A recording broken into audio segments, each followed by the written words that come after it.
Well, 7 months ago in Washington, D.C., Israeli embassy workers Yaron Lischinsky and Sarah Milgrim died in a violent act of anti-Semitism. Recently, Yaron's parents traveled from Israel to Washington to see the place where their son spent his final moments. They sat down with CBN's Washington correspondent Michelle London to talk about their experience. For Daniel and Ruth Lischinsky, the past 7 months have been a roller coaster of emotions. The beginning was a shock. The beginning, you are not here. You just function and do the things you need to do. What prompted your visit here to D.C. now? We wanted to pay honor to them, to see the place where they were murdered.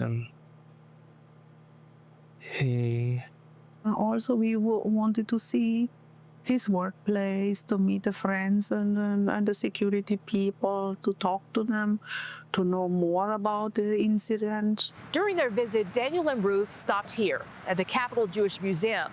It's the place where the gunman fatally shot their son Yaron and future daughter-in-law. They told me a key reason for traveling to Washington is to gain more clarity. The event itself, there were people from all over the world. The young diplomats from all over the world. So how he singled out the 4 Israeli or Jewish people that they were at this event, that's for me incredible. Daniel tells CBN News he was also shocked that the FBI field office and historic synagogues sit so close to where his son and Sarah were killed. 30-year-old Yaron had worked at the Israeli embassy for a little over 2 years. Yaron, he's been described by friends as a man of purpose, respectful and kind. Can you show us the type of man Yaron was through the lenses of mom and dad? He was always a very fun-loving child, but also on the other hand, he was very shy. He really loved to meet people on a one-on-one, like on a personal level, to get to know the people. when we came to Israel, he was 14 years old, and he was very Zionistic. He was very proud to serve at the Israeli embassy in Washington, D.C. He was a peacemaker.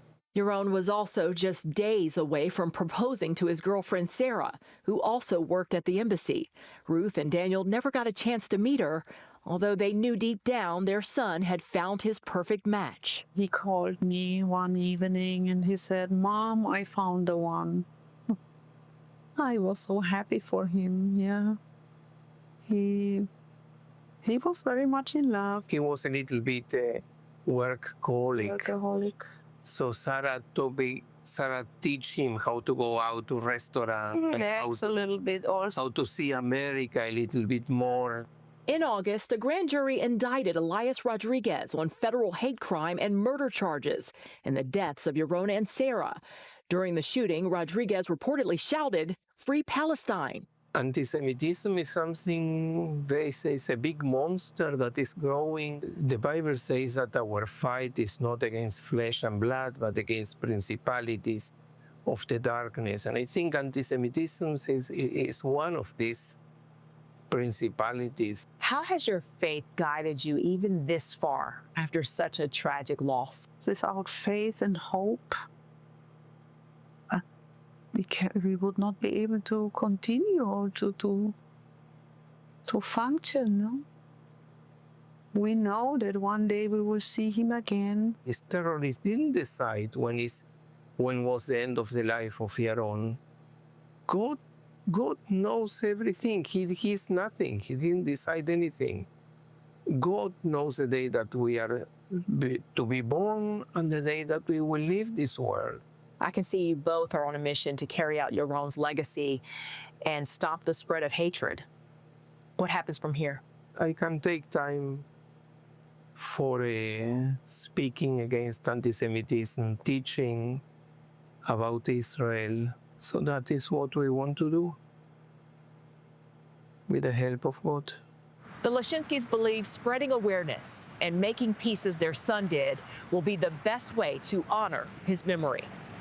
Reporting in Washington, Michelle London, CBN News. The book of Proverbs says the memory of the righteous is a blessing, and it's one of the blessings in Israel. May their memory be a blessing. You see that picture, though, of them and just the hope, the future of this young couple cut off in a moment of intense violence on the streets of Washington, D.C., just steps away from the FBI headquarters. You look at that and go, what has our world come to? And then the murderer then claiming that somehow it's justified by his, free Palestine. Israel has a right to exist, and it's been recognized by international law, both the League of Nations and the United Nations. And when people stand against that and say, from the river to the sea, Palestine will be free, they're calling for the genocide of every Jew living in Israel. They're calling for Israel to be removed from the map. That call is against international law. And Israel has a right to exist, and the Jewish people have a right to self-determination. Again, let us stand with Israel, and this violence, this hatred, every time it rears up, we have to call it for what it is. And it is a genocidal call to eliminate Israel from the world. And with that, all Jews everywhere, whether they're walking on the streets of Washington, D.C., or on a beach in Australia. This has to stop. We vowed, the whole world after the Holocaust vowed, never again. Here it is happening regularly in our lifetime. And we need, as this generation, we need to stand up and say, no, not on our watch. We said never again, and that means right now.